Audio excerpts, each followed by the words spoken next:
اللہ الرحمن الرحیم۔ سامعین محترم،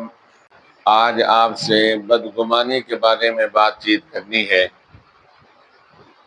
اللہ پاک قرآن کے اندر فرماتے ہیں، یا ایھا الذین آمنوا اجتنبوا، اے ایمان والے لوگو، آمنوا اجتنبوا کثیرا من الظن، بہت سارے گمان ایسے ہیں ان سے بچ جاؤ۔ ان بعض الظن اسم، بعض گمان ایسے ہوتے ہیں جو گناہ ہوتے ہیں۔ نبی پاک صلی اللہ تعالی علیہ وسلم نے فرمایا، جو شخص کسی مومن کے ساتھ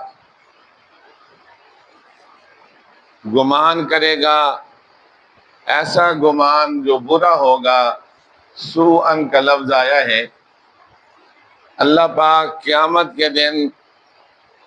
اس پر جنت کو حرام قرار دے دیں گے۔ ایک اور مقام پر رسول پاک صلی اللہ تعالی علیہ وسلم کا ہدایت نامہ، ارشاد نامہ ہے،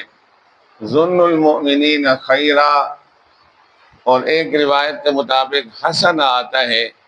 کہ اے لوگو، مومن کے ساتھ اچھا گمان کرو۔ رسول پاک صلی اللہ تعالی علیہ وسلم نے فرمایا، جو انسان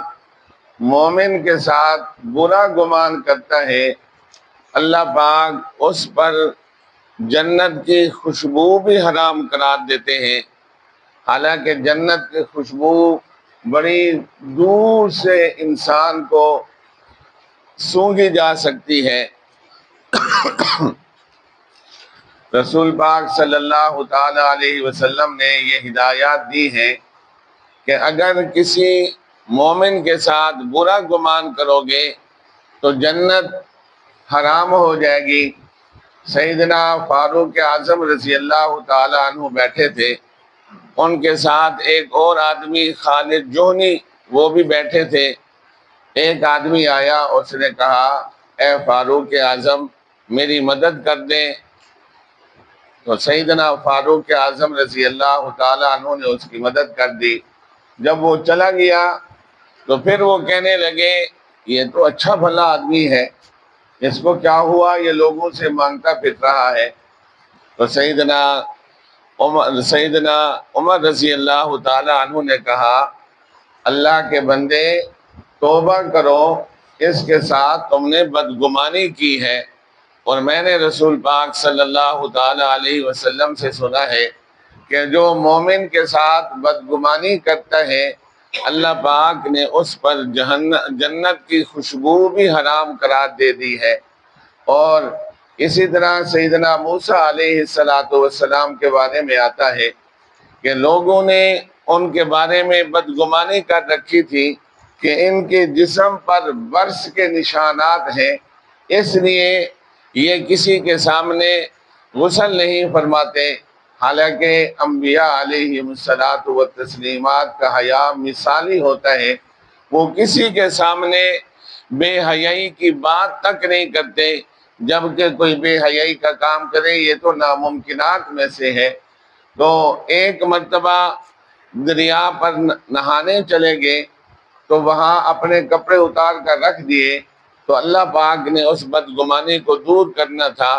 پتھر کو اللہ نے حکم دیا، وہ کپڑے اٹھا کر چل پڑا جہاں لوگ بیٹھے ہوئے تھے۔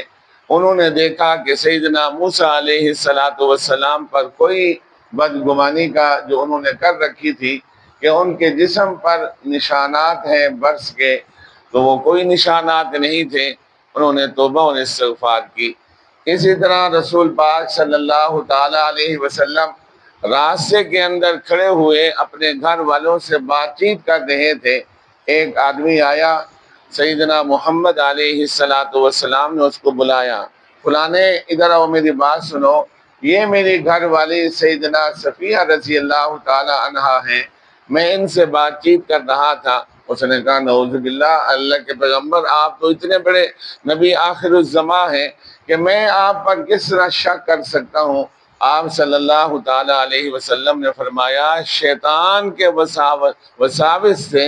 شیطان کے وسوسے سے انسان کو بچنا چاہیے، اور یہ مومن کے حقوق میں سے ایک حق ہے کہ ایسی جگہ پر کھڑا ہو کہ جہاں اس پر تہمت کے مقام پر نہ کھڑا ہو۔ اور فرمایا اگر کوئی شخص گناہ کا سبب بنتا ہے کہ یہاں بات کر رہا ہے، اب گناہ کا سبب بن رہا ہے کہ میں دیکھ رہا ہوں کہ غیر محرم سے بات کر رہا ہے، فرمایا وہ بھی اسی گناہ کے اندر ملوث ہے۔ اسی طرح سیدنا فاروق اعظم رضی اللہ تعالیٰ عنہ کے بارے میں آتا ہے کہ آپ راستے کے اندر جا رہے تھے، ایک آدمی کو دیکھا کہ کسی عورت سے بات کر رہا ہے،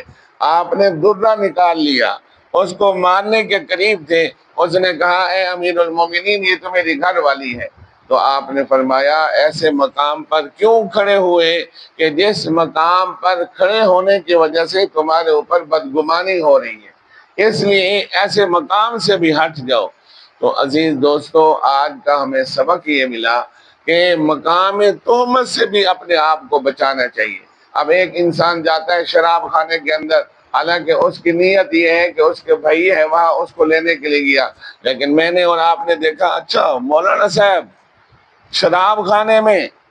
اب یہ پتہ نہیں ہے کہ وہ کس کام کے لیے گئے تھے، لیکن ہمارے ذہن کے اندر بری بات آ جائے گی کہ یہ تو شراب خانے سے ہو کر آ رہا ہے۔ تو اس لیے عزیز دوستو، اللہ نے فرمایا ہے یا ایھا الذین آمنوا اجتنبوا کثیرا من الظن ان بعض الظن اسم ولا تجسسوا، یہ گناہ ہے، ایک دوسرے کی ٹوہ بھی نہ لگایا کرو۔ اللہ سے دعا ہے کہ رب کریم مجھے اور آپ کو اس کہے اور سننے پر عمل کی توفیق نصیب فرمائے۔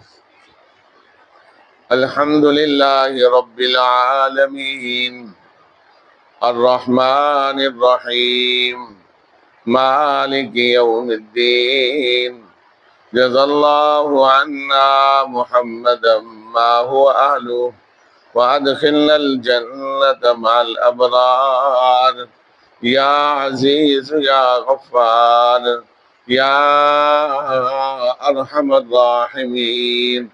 اے اللہ ہمیں بدگمانی سے ہماری حفاظت فرما، اے اللہ ہماری پریشانیوں کو دور فرما،